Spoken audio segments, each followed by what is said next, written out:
ওমর রাদিয়াল্লাহু তাআলা আনহু একটু পরীক্ষা করতে চাইলেন রাখালরে, দেখি একটু বেশি দিলে কাজ হয় কিনা। রাখালরে এবার ওমর রাদিয়াল্লাহু তাআলা আনহু বলতেছে, ও রাখাল, আমি তোমার কাছে একটা প্রস্তাব দেই, তুমি একটা কাজ করো, একটা দুধওয়ালা ছাগি আমাদেরকে দিয়ে দাও, বিনিময়ে আমরা তোমাকে তার মূল্য দিয়ে দিব। এতে আমাদের দুধের দ্বারা তৃষ্ণা নিবারণ হবে, গোশতের দ্বারা ক্ষুধা দূর হবে। তোমার মালিক যদি তোমাকে জিজ্ঞাসা করে যে ছাগল কোথায়, তুমি বলবা একটা নেকড়ে অথবা বাঘে আক্রমণ করে ধরে নিয়ে গেছে। এটা স্বাভাবিক, মাঝে মধ্যেই ঘটে। রাখাল বললে মালিক বিশ্বাস করবে।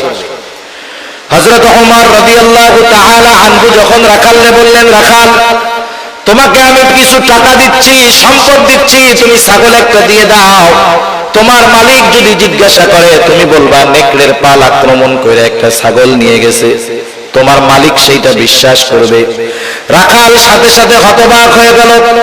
রাখাল বলতেছে, ইয়া হাদা ফাইনাল্লাহ, ইয়া হাদা ফাইনাল্লাহ।